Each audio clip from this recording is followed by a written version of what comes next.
Disruptive is a movement ultimately cultivated to propel business owners to intentionally change the trajectory of their legacy. It's about wealth building, wealth thinking, and all of the mistakes you make along the journey. This is Disruptive.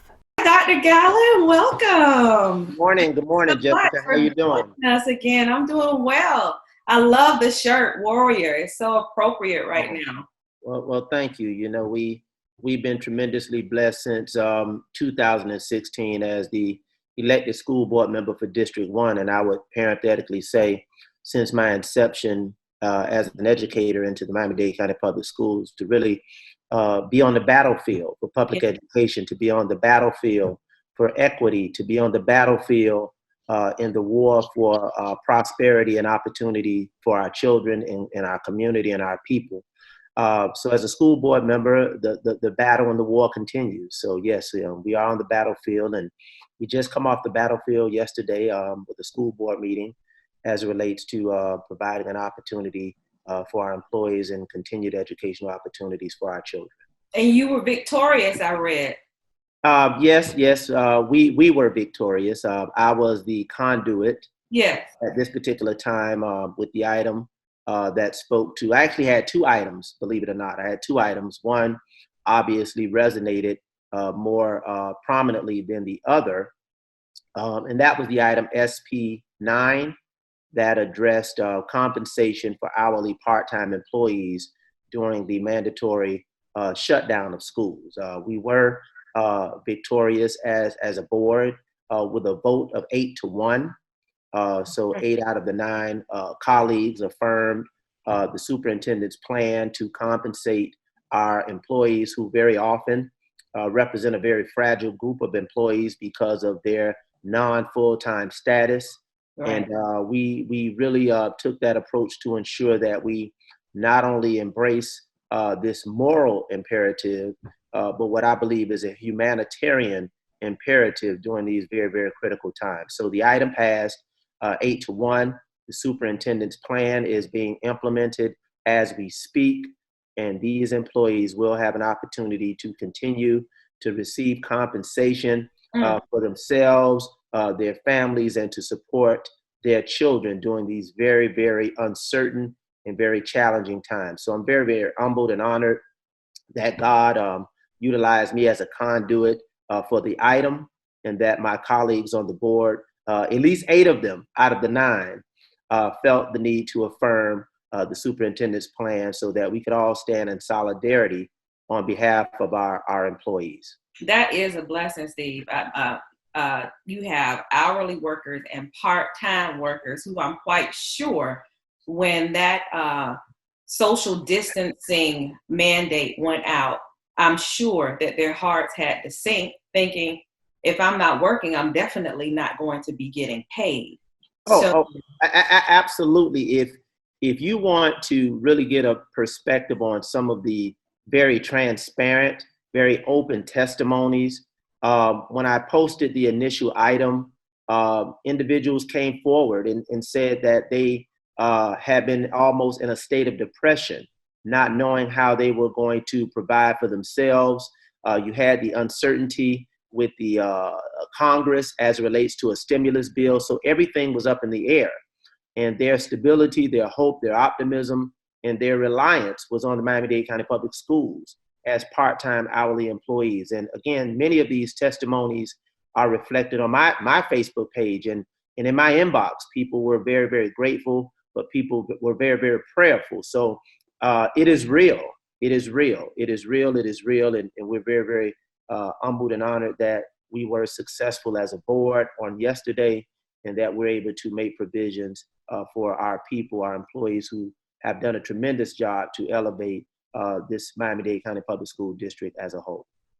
I think that what you all have done has set a precedent, and nationally, I believe is going to be looked at as a foundation upon which to build some of the build a moral compass, shall I say, across the United States. So thank you to you and the school board for doing that. And our superintendent has definitely leaned into this particular effort. with a plan. So we all were in lockstep. I was just very honored and humbled that we were able to pick up this work. As I shared with you the other day, ironically, this was a body of work that I proffered in 2018. And at the time I withdrew it. So at the board meeting, it was reflected in the record. And I thought that we had some framework for us to anticipate this and not be at this particular place nearly 2 years later. But nonetheless, well, actually over 2 years later. So that was February 2018. But we found ourselves at this place once again. And I felt the need to lean into this issue once again and to proffer the item. The superintendent had not released a plan at that particular time. In fact, we had not even gotten the legal opinion from the board attorney. But sitting home in isolation and solitude, I made a determination to write that item as early as March 20th, have it submitted on March 24th. We eventually got the attorney's opinion on March 27th and the superintendent's subsequent plan thereafter. So again, it was a continuation of something that I felt was very important in 2018. And I trust that there are lessons learned moving forward so that we can ensure that we can anticipate these kind of circumstances in perpetuity as a school district. That was coming right up after the legislation with the what they're now calling grab and go. Yes, absolutely. I did the grab and go, and that is another body of work that I'm very, very proud of, that we're now feeding our children. That is a part of the normal operations of the Miami-Dade County Public Schools when there are mandatory school closures. So that is how we do business on behalf of the nearly 75% of our children and families that are living in poverty as measured by those students who qualify for free and reduced lunch. So anytime school is closed, that is an exacerbator for families and children living in poverty. And we know we have some challenges relative to food shortages in homes and in communities, especially those that are underserved. So again, that was another policy position that I took several years ago. And I'm very, very proud to see that it is in full operation, and it has become a part of the culture, the operation, and quite frankly, the ethos and the expectation of Miami-Dade County Public Schools to stand in the paint of provision for our children, our families, and our community. Wonderful. I did receive a question in regards to device distribution with distant learning still continuing. Is that an option for parents to try to obtain a device to assist their children? Absolutely. We always say that the initial point of communication is the school principal. As ironic, I received a communication via a direct message yesterday morning from a parent who has taken in one of their relatives. The grandfather is elderly, and he was unable to get a device at the onset of the distribution process. She contacted me through DM in the morning, and by 1 o'clock that afternoon, she had a device. So yes, we are continually being responsive. We're making provisions for those devices, but what I always say is communicate with the school principal first. If there's a need to follow up with district administrators or your school board member, myself, we all are here to serve children from Florida City to County Line Road. We can do that because, quite frankly, Jessica, we're in school. We are in school. So under FAPE, which is a provision in law that stands for Free and Appropriate Education, FAPE, F-A-P-E, we still have an obligation to provide all of the requisite resources for our children to ensure that they continue to learn, that they continue to engage. And right now, accessibility and connectivity is one of the main provisions that we must have in every home with every child to ensure the continuation of their learning. So yes, we are continuing to provide devices. Yesterday, the superintendent gave us an update. To date, we've distributed over 80,000 plus devices, and we were ahead of the curve in this particular effort because we were a one-to-one district for several years right now. So we've always had a commitment to having a one-to-one allocation device to student in place. So we were able to roll that out. And I know some other districts had some challenges, but in terms of the provision of resources, we were able to do that. We still have a ways to go. We still know that there are pockets in this community that we need to pay very, very close attention to, whether it's the inner city, whether it's the urban core, whether it's the migrant population, whether it's the immigrant students and their families that are reluctant to come forward. We have to go out and seek every opportunity to make sure that every child and every family have what they need for their children to be successful and for their education to continue. Wonderful. We were looking at April the 15th as the final day that we were going to conclude distant learning and then move back into having our children go to school. And now we understand that it's going to be May the 1st now. It's going to be through May the 1st. Through May the 1st. Yes, sir. So yes, obviously with the president's extension of the CDC guidelines for social distancing and all of the measures and approaches to ensure that we try to abate and mitigate and potentially eliminate the spread of COVID-19. That extension through April 30th obviously compelled us as a district to follow suit. And so we will be extending school closures through May 1st. And obviously we would have to take an assessment of where we are at that particular time. There is uncertainty each and every day, each and every week. We have to be nimble, we have to be flexible, but remain optimistic. So yes, that is the current date through May 1st for distance learning to continue. And again, with all of the provisions that we're committed to, from meals to technology to the phenomenal job that our teachers continue to do in their respective role. And absolutely shout out to all of our parents, shout out to you, shout out to me, all of us who are standing in the paint of pedagogy, of teaching our children and doing what we need to do. But together, we will overcome. Together, we can achieve, and together our children will be fine. And our children are so beautiful and they're so resilient.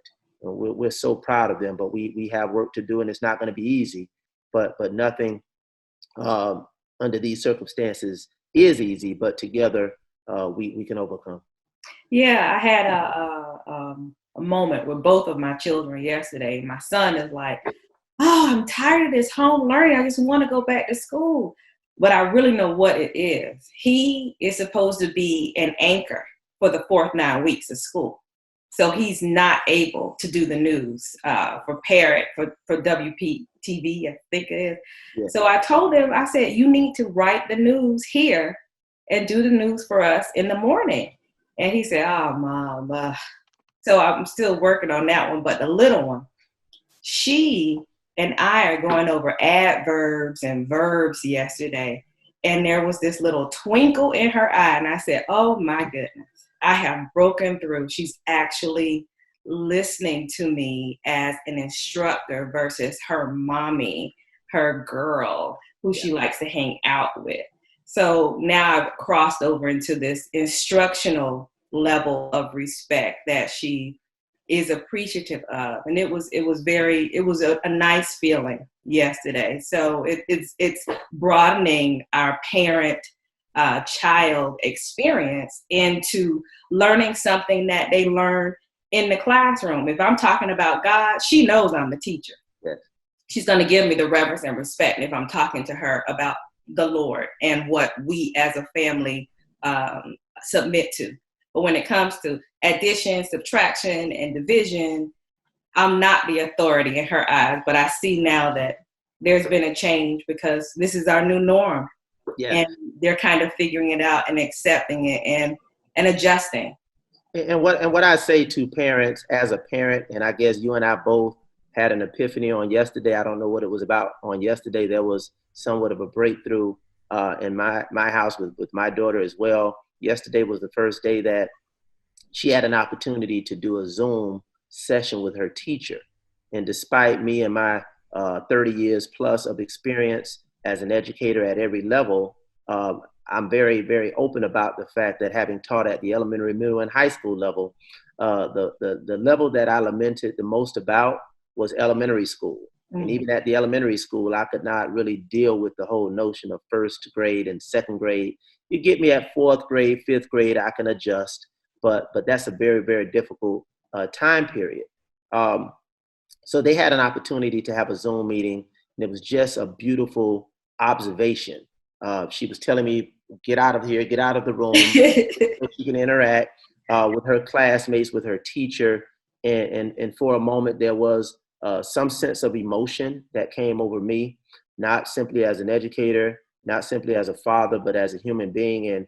And what this situation has compelled each and every one of us to do is, yes, self-isolate, but also understand that the human dynamic, the human experience, the social dynamic of education and what it provides for our children is critically important. So just to observe the fact that, quite frankly, those children and that teacher, they missed each other on a personal level, not simply on an academic level. Because our children have forged tremendous relationships, even in a short period of time, and even at the earliest of ages. They have relationships, and that was just a moment for me, an emotional moment for me, standing in the corner trying to peep before she told me to go back in the back. She sent me to my room. Go in your room. That's funny. And but you know what I also tell parents who are doing this work: be patient, be vigilant, but be patient.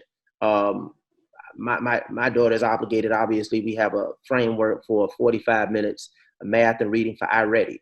Right. It may not be appropriate for every child to do the 45 minutes in one sitting. It's very difficult sometimes for an adult to do a 45-minute sitting on a computer relative to something that's academic. So as it relates to the day, have a schedule, space it out, you know, because in school, our students do have transitions. They go from one subject to the next. They go from one activity to the next. But when you're in the home, sometimes our parents, well-intended, we want to drill and kill from the time they get up. After breakfast, there's no break. There's no transition. No, you can't go to the bathroom. Can't go to the restroom. There's no physical education outside. There's no walking from here to the art teacher, to the music teacher. There's no transition. And we just have to kind of be mindful of that. And I'm growing into that role as well. So I say to parents, you may be overwhelmed, but I think the process need not be overwhelming for your children, and kind of space some of those activities and some of those lessons out. Have them to get through the content. And I think we've even articulated that as a district. Have them to get through what they're supposed to do each day, but it does not have to be boxed into a 2 or 3 hour period, because that may be a lot. But sometimes what we're trying to cover at home in 2 or 3 hours, our school day has about the 6 to 7.5 hours a day to cover that. Well, thank you so much, Dr. Gallen, the man, the myth, legend. We appreciate you coming and speaking with us, and we look forward to catching up with you again soon. Thank you so much. Keep up the great work, Jessica. It's always a pleasure. This broadcast is copywritten and cannot be reproduced or rebroadcast without the written consent from Jessica Garrett-Modkins of Hip Rockstar Media for any and all parties involved in the broadcast. Copyright, all rights reserved, 2019. This has been a Hip Rockstar production.